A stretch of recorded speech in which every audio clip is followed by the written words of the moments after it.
أشهد أن لا إله إلا الله.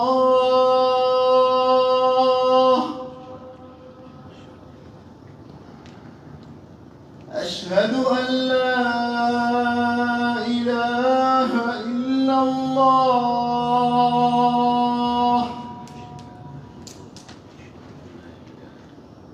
أشهد أن محمدًا رسول الله.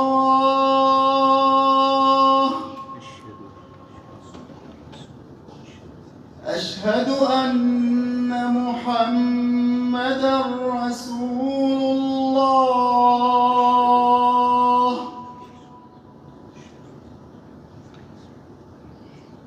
حي على الصلاة.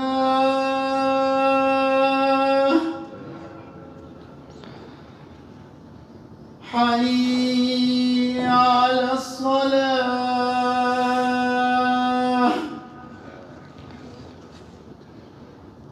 حي على الفلاح.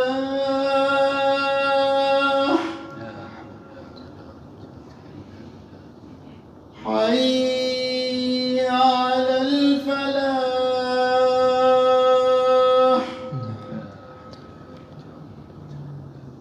الله أكبر الله أكبر.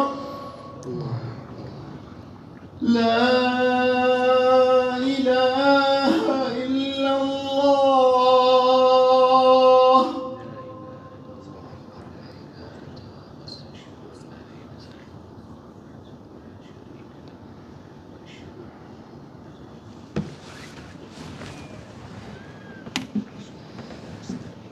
إن الحمد لله نحمده ونستعينه ونستغفره ونعوذ بالله من شرور أنفسنا ومن سيئات أعمالنا.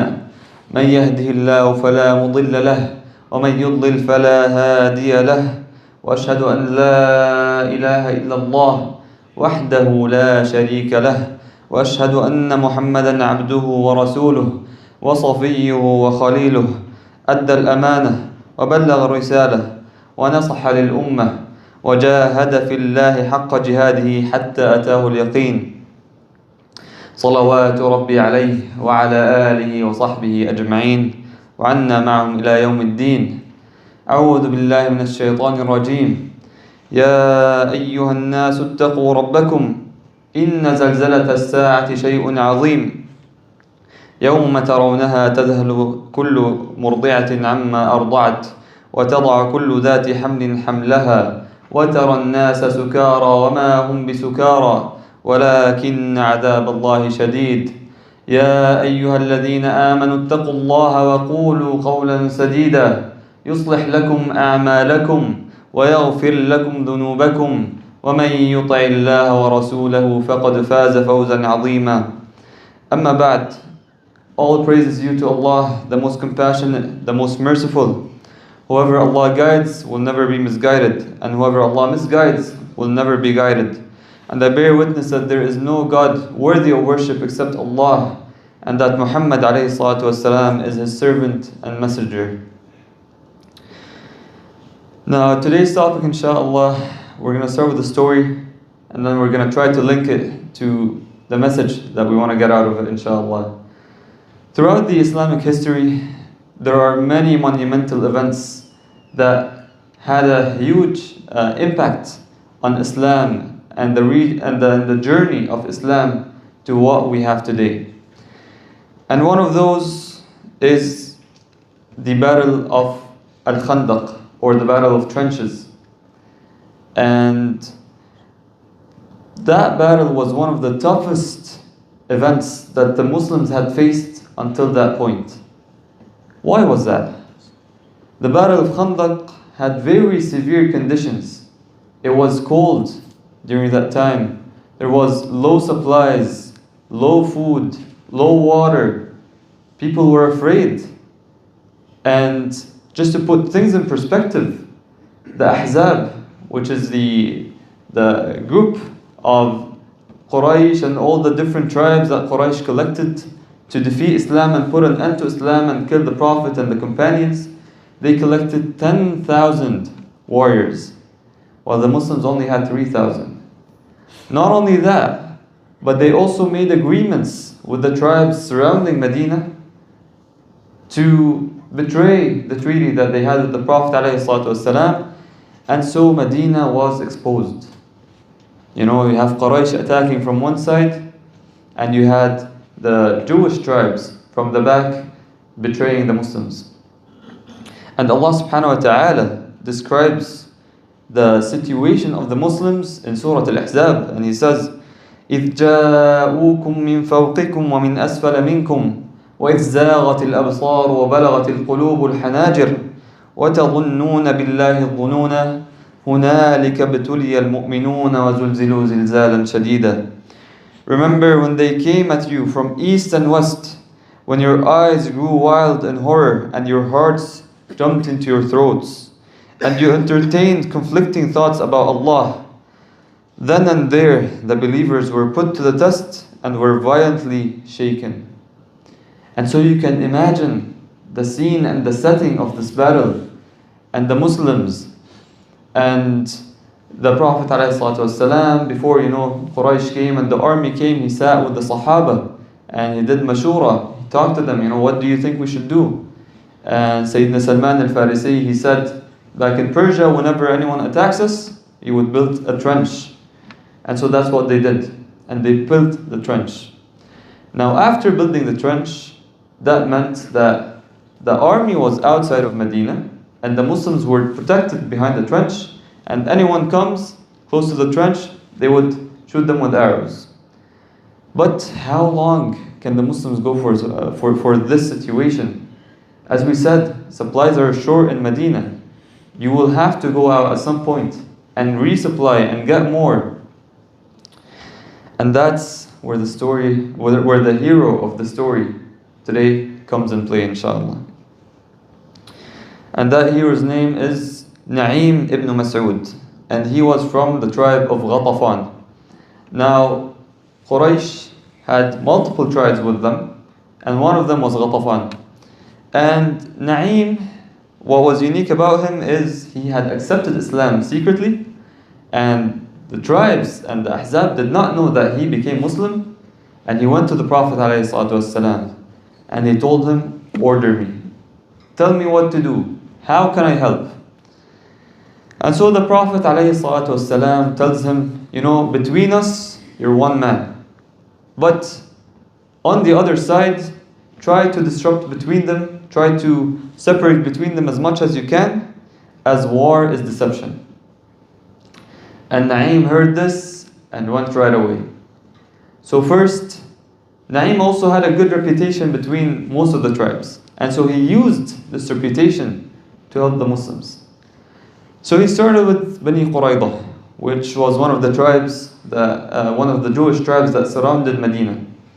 And so he goes to them and he said, "O Bani Quraydah, you know how kind I am to you, you know my relationship with you." They said, "Yes, we trust you, we've never heard anything bad about you." And so he goes and tells them, "Well, Quraysh and Ghatafan and the other tribes, they came from far, they left their houses, and they came here to Medina to fight the Prophet and his companions. But you, Bani Quraydah, you have your houses, you have your wealth, you have your families here. And so, if the battle is going well, then Quraysh and the Ahzab, they'll continue fighting and they'll seek victory. But if things go south and Al-Ahzab are not winning the fight, it's simple for them. They'll leave and go back. And what are you going to be left with?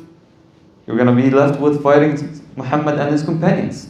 And you won't be able to defeat them. And remember, your houses and your items are here."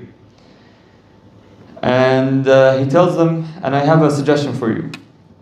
He says, in order to ensure that Quraysh does not backstab you and leaves right away, why don't you take a guarantee from them? Take a couple of their honored people, keep them as hostages or a guarantee, and once the fight is over, return them. they said, that's very well said, that's a very good opinion, and they thought about it, and that's what they were going to do. Then Na'im went to Quraysh, and he went to Abu Sufyan, and he told him that, something came to mind, and I just wanted to share, just as an advice, because I like you guys. And he goes and says, my reputation amongst you, and I wouldn't lie and that stuff. And they said, yes, you're a very reputable person and everything. And he said that I heard that Bani Qurayza and the Jewish tribes, they actually felt bad, betraying the Prophet ﷺ and the treaty in place. And they actually sent a message to the Prophet that we are sorry for what we did, we apologize, and you know what? To make things good and return things to how they were, we're gonna bring a couple of the honored people of Quraysh and Ghatafan, and we're gonna give them to you, and you can do whatever you want with them. And so Abu Sufyan started thinking about that. And then Na'im again proposed a suggestion. And so he said, if Bani Qurayza come to you and say what we just said, don't send people with them, because that's what they're going to do with them, right? And so Abu Sufyan, he was like, yes, very well said, and how could they do that, and so on. Then Na'im goes to his own tribe, Ghatafan, and he tells them the same thing he told Quraysh, that Bani Qurayza, they backstabbed you, and they want to fix things with the Prophet ﷺ, and if they come and ask for people to keep as hostages, don't do it, don't fight with them, and so on. And so he did this trick between all three, and after that, what he did say came into reality. Bani Qurayza approached Quraysh and Ghatafan and said, we don't trust that, if the fight doesn't go well, you guys will just escape and leave us. And so we just want a couple of your honored people so we can keep as hostage, just to make sure, you stay and fight with us. And then Quraysh and Ghatafan remembered what Na'im said, right? And so they said, no, we won't send someone with you, because you might kill them or give them to Muhammad, because that's the narration they know, that's what they know. And so they kept disputing, and these guys, well, we won't fight with you anymore, well, we're not going to defend you anymore. And subhanAllah, that caused separation between the big ahzab, the big group that was there to defeat the Muslims. Now they were divided. Bani Qurayza and the Jewish tribes, they were separated. Ghatafan and Quraysh also had disputes.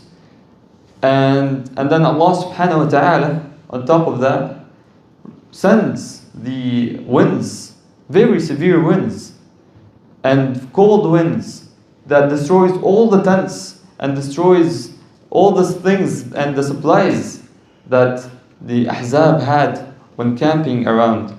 And Allah subhanahu wa ta'ala brings defeat to Quraysh and victory to the Muslims through the effort of the Muslims and the patience, and through Na'im, and through Allah's mercy and wisdom.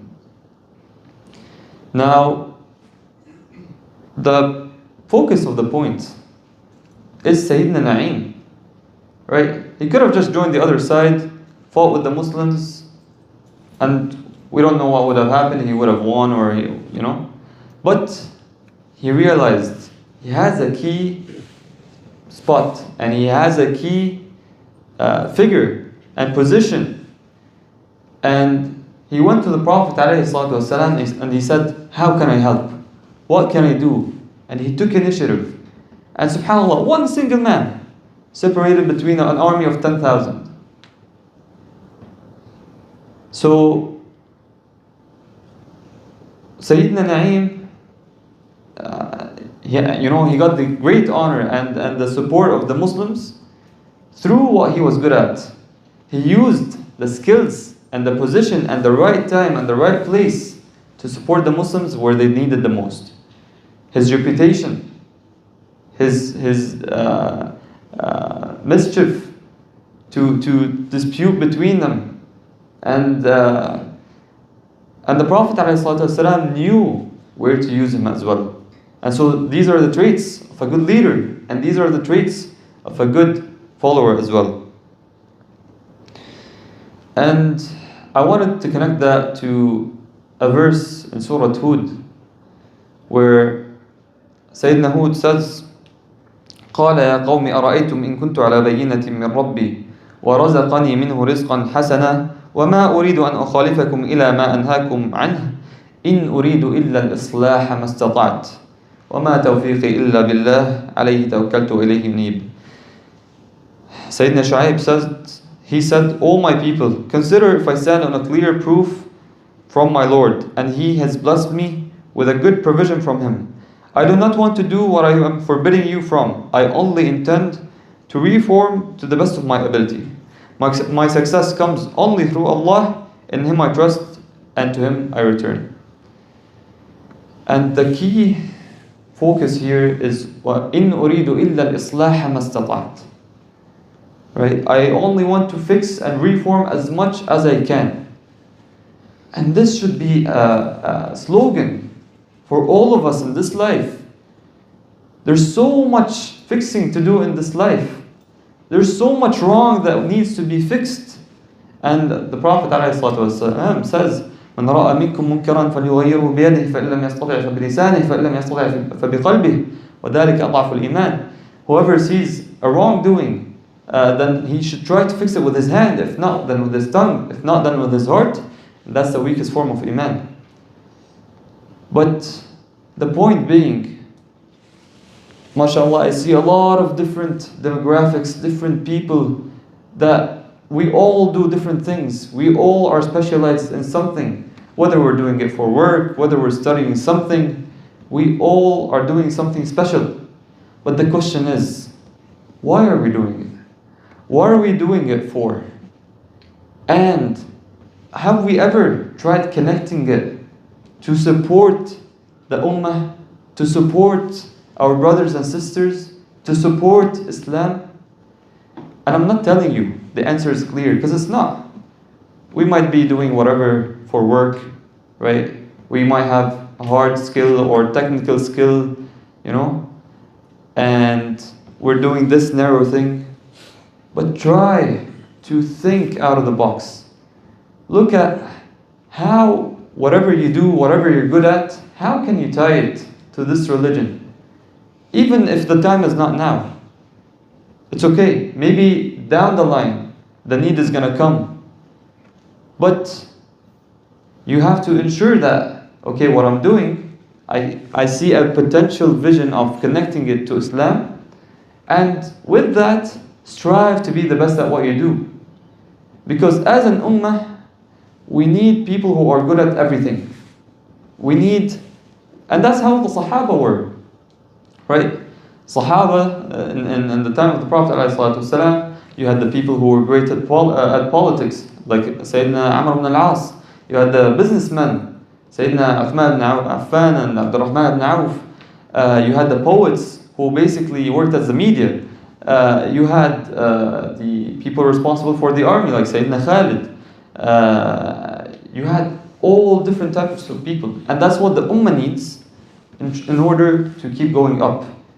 And in order to come back strong, inshaAllah. And the Prophet ﷺ says in another hadith, اعملوا فكل ميسر لما خلق له. Allah subhanahu wa ta'ala has given all of us different talents, different skills, and we might be better at some things than others, and others are better than us in some things. And this is Allah's decree and Allah's distribution. And even the non-Muslims, all human beings, they all have skills and talents and attributes. But what makes us different from others, and what makes someone different than other, is what they use this for. Is it, for our worldly gain, money, fame, and whatnot? Or are we using it for the sake of Allah and to benefit the ummah? أقول قولي هذا واستغفر الله لي ولكم فاستغفروه.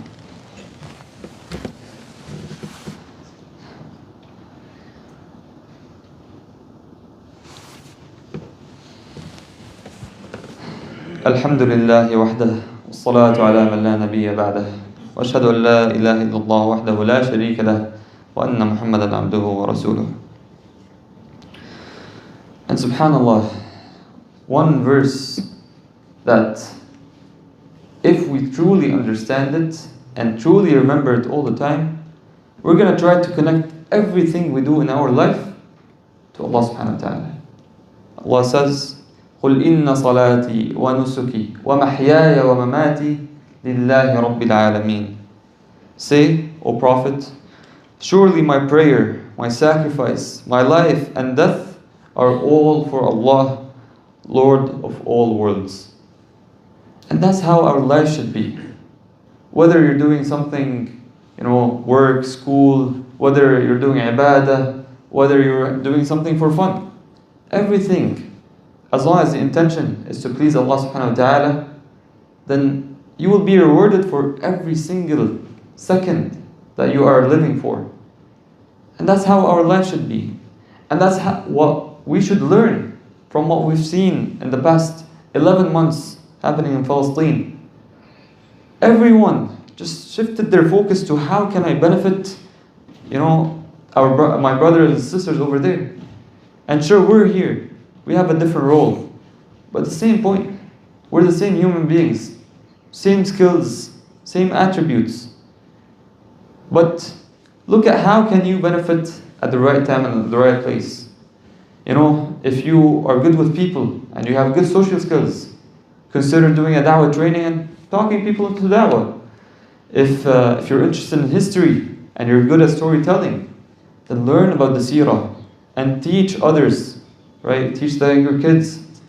If you're good at social media and graphics designing and that stuff, well, there's so many posts and so many things that we can Islamic content that we can put out there, and it will be a sadaqah jariyah for you. And so look at yourself. Look at what Allah has distinguished you with and the skills that you have, whether soft or hard skills. And look at, take initiative. We need to take initiative. Look at what can I do in order to help the Muslims, whether in the masjid, within your family, within the community. If you can even go broader, even better. But we need to do something. We need to take initiative. Because if it's not me and you, then who is it going to be? And so I ask Allah to use us and not replace us. اللهم استخدمنا ولا تستبدلنا. اللهم وفقنا لما تحب وترضى. اللهم ارزقنا التوفيق والإخلاص والقبول. اللهم اهدنا لأرشد أمرنا. اللهم افتح علينا فتوح العارفين وافتح لنا من خزائن علمك وفضلك وكرمك يا أكرم الأكرمين. اللهم إنا نسألك رضاك والجنة ونعوذ بك من سخطك والنار. اللهم وفقنا لما تحب وترضى. اللهم أسكننا الفردوس الأعلى من الجنة.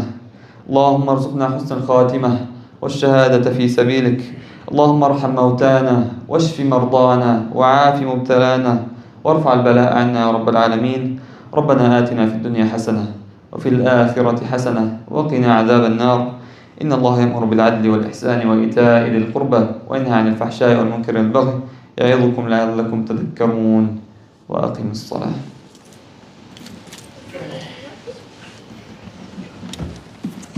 الله أكبر الله أكبر.